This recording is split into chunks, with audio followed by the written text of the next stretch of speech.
नमस्कार, knocking-news.com में आपका स्वागत है। मैं हूं गिरिजेश वशिष्ठ। आज मैं बात करूंगा national highway authority of India की। और national highway authority of India की क्या दुर्गति हुई है इस गडकरी जी के राज में, उसको आप देखिएगा। 2014 में ये अच्छी खासी मुनाफा कमाती हुई ये कंपनी थी, चकाचक हाईवे चलाती थी, बढ़िया पैसे कमाती थी और दनादन देश की सड़कें अच्छे से चल रही थीं।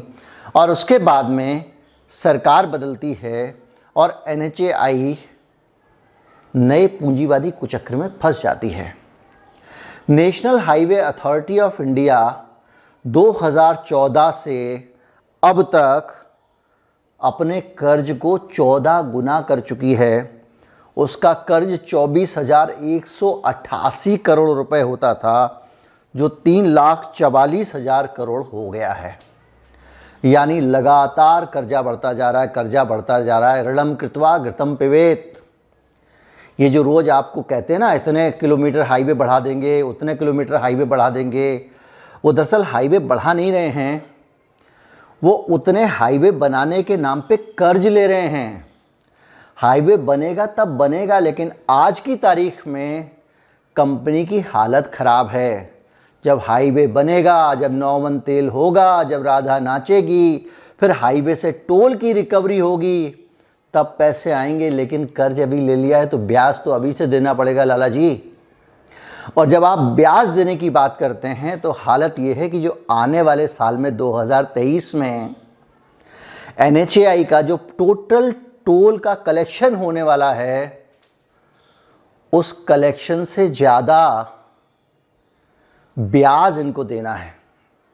इसके अलावा इनको नए हाईवे भी बनाने पड़ेंगे, सड़कों की मरम्मत देख रेख भी करनी पड़ेगी। पैसा नहीं है, नो पैसा, पैसा नको। कोई सोच सकता था कि जो NHAI ऐसे पार करने पे 4-4, 5-5 हज़ार रुपये की एक टोल पे ट्रक की पर्ची काटता है, उस NHAI को इस हाल में पहुंचा दिया जाएगा।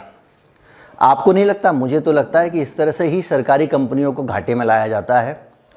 पहले इतना बड़ा NHAI कर्ज में दबा दो, फिर उसको घाटे में डालो। आज की तारीख में वो भारत की पब्लिक सेक्टर की, नॉन फाइनेंस सेक्टर की सबसे बड़ी कर्जदार कंपनी बन गई है। और जब वो कर्ज में फंस जाएगी तो इस कंपनी को भी किसी न किसी अडानी जी, अंबानी जी, टाटा जी, बिरला जी, डालमिया जी को सस्ते में टिका दिया जाएगा, क्योंकि कंपनी घाटे में चल रही है। याद कीजिए, माधवराव सिंधिया जिस वक्त एविएशन मिनिस्टर थे, प्रफुल्ल पटेल थे, तब से ही लगातार जब नरसिंह राव प्रधानमंत्री थे, एयर इंडिया और इंडियन एयरलाइंस को डुबाने के लिए काम चल रहा है लगातार। बार बार कंपनी को घाटे में लाया जा रहा है, बार बार बेचने की कोशिश की जा रही है। अब जाके कामयाब हुए हैं, वो भी टाटा के इमोशनल कारण से। यानी सरकार पहले घाटे में ला ही इसलिए रही है कि किसी तरह से इन कंपनियों को बेचा जा सके। और सरकारी कंपनियां जब सस्ते में बेच दोगे आप किसी को, मैंने आपको याद होगा, मैंने आपको वीडियो बताया था कि सेंट्रल इलेक्ट्रॉनिक्स लिमिटेड के साथ में कैसा खेल हो रहा है। जितना उसकी कुल ज़मीन है उसके 5% में इसको कंपनी को बेच रहे थे ये।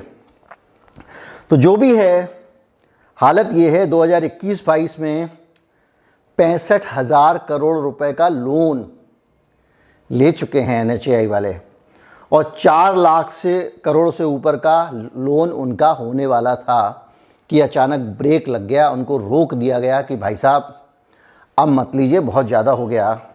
अगले साल में उनका जो रेवेन्यू 5 साल में आने वाला है वो 72,000 करोड़ रुपए का रेवेन्यू आने वाला है। जबकि हालत ये है कि इस रेवेन्यू से ज़्यादा उनका ब्याज हो जाएगा।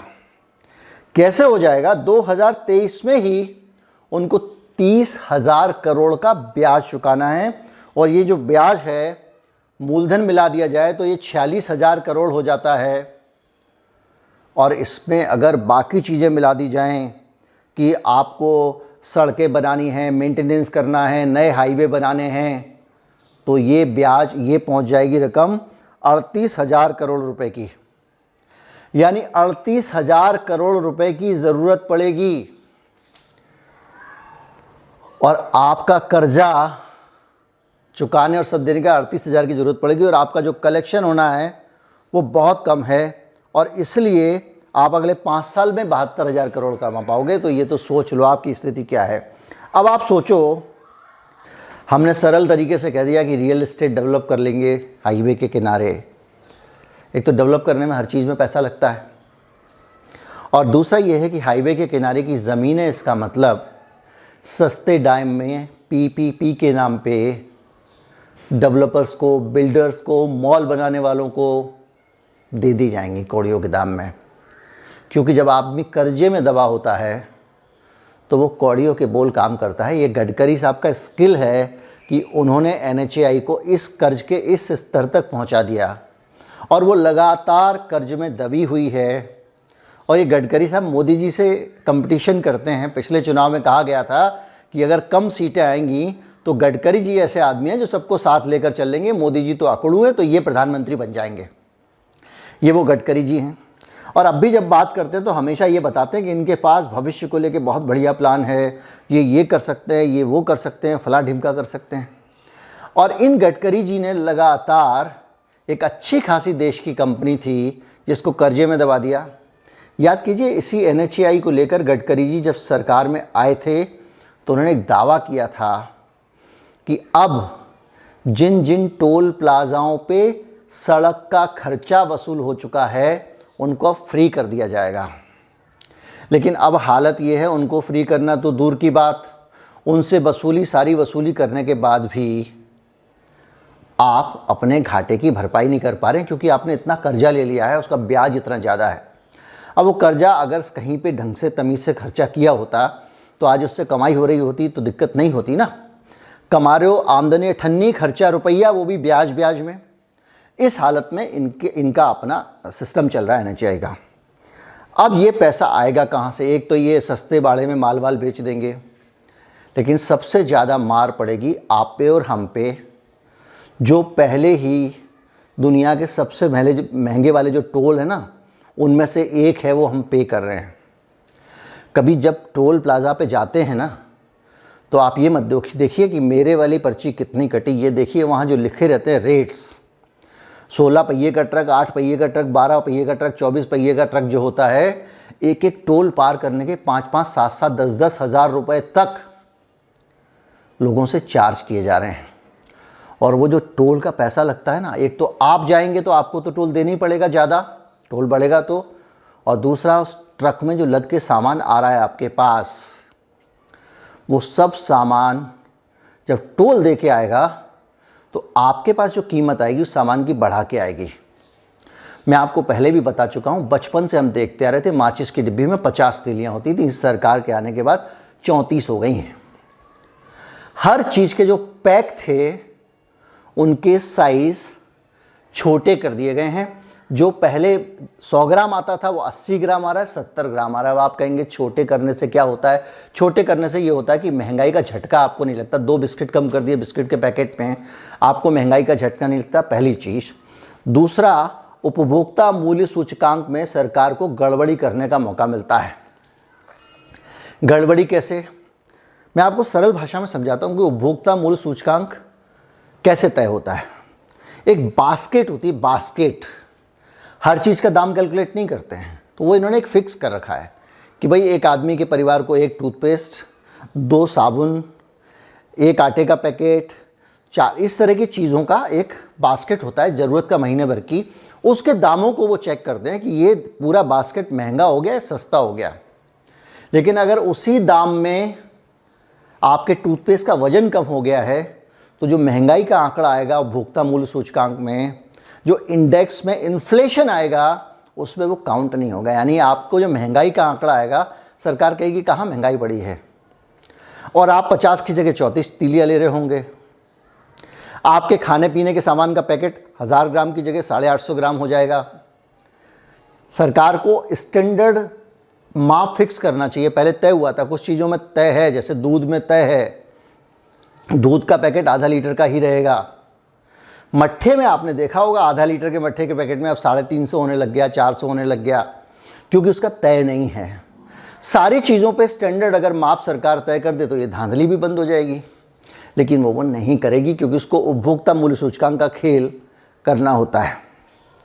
बहरहाल जो भी है, लेकिन स्थिति ये है कि अब टोल को लेकर तैयार हो जाइए, छुरी चलने वाली है। और सिर्फ टोल पे छुरी नहीं चलेगी, जब इतना महंगा महंगा पैसा देकर जो ट्रक आपके पास सामान लेकर कश्मीर से कन्याकुमारी जा रहा है, कहीं से कहीं जा रहा है, वो सारा सामान का दाम जो है, फ्रेट का दाम जो डीजल के कारण भी महंगा हो रहा है और टोल के कारण भी महंगा हो रहा है, उसकी कीमत आप ही को चुकानी पड़ी और किसी को नहीं चुकानी पड़ेगी। बहुत नेगेटिव बात कर रहा हूँ, नेगेटिव आदमी हूँ, ये कह सकते हैं आप, कमेंट में कहिए। लुटियन जोन वाला हूँ, ये भी कह सकते हैं, मुझे अच्छा लगेगा। मैं लुटियन के लायक नहीं हूँ। लुटियन में बहुत बड़े बड़े लोग रहते हैं, प्रधानमंत्री जी रहते हैं, राष्ट्रपति जी रहते हैं, सारे मंत्री रहते हैं। मैं लुटियन में जाके कहीं चाय पीने की भी नहीं सोच सकता, इसलिए जो है मुझे उसमें भी कोई दिक्कत नहीं है। बहरहाल हकीकत सामने लाता रहूँगा, और ये हकीकत है कि हिंदुस्तान में NHAI को बुरी तरह डुबोने के कगार पे पहुंचा दिया गया है। टोल बढ़ेंगे ही बढ़ेंगे, बेतहाशा बढ़ेंगे। आपकी गाड़ी के फास्टैग मैंडेटरी कर दिया गया है, तो हर बार आप गिन के पैसे दोगे नहीं तो आपको पता भी नहीं चलेगा कि कितना ज़्यादा टोल वसूला जा रहा है पहले से, और आप नियमित यात्रा भी नहीं करते हैं, तो आपको फटका लगने वाला है। किस बात का फटका? कौन सा टैक्स है ये टैक्स है कि आपने गडकरी जी को ट्रांसपोर्ट मिनिस्टर बनाया और उनके अंडर में चलने वाली NHAI लगातार कर्जा लेती रही। 2014 से आज तक 14 गुना कर्ज हो गया है उसका। वो अंधाधुंध कर्जे लिए जा रही है।